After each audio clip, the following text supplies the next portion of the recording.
The Positive Speakers Bureau has given me a way to educate others and to share my story for the benefit of others.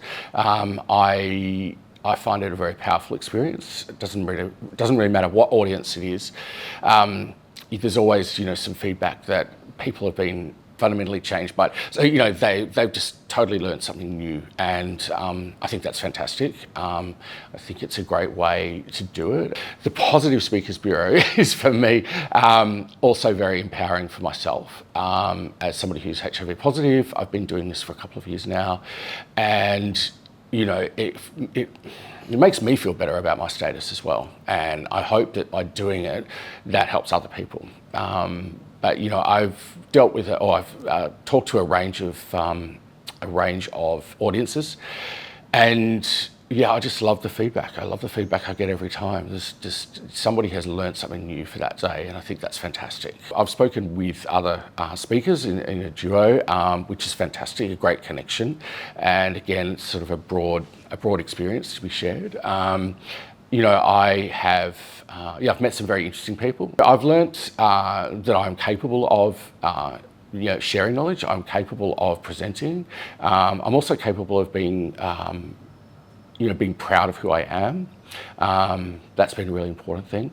I was somebody who struggled with public speaking for many years, and the Positive Speakers Bureau has given me some confidence to go out and do that. And so for me, it's been a very valuable skill to gain. And every time that I do it, I feel better than the last time. It's a constant renewal of skills and refresh of skills. I particularly like question time.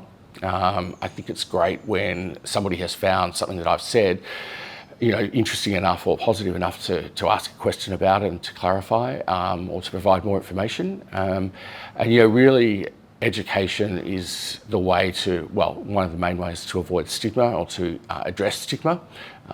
It's interesting that many audiences, I find, there's still a basic lack of understanding of HIV.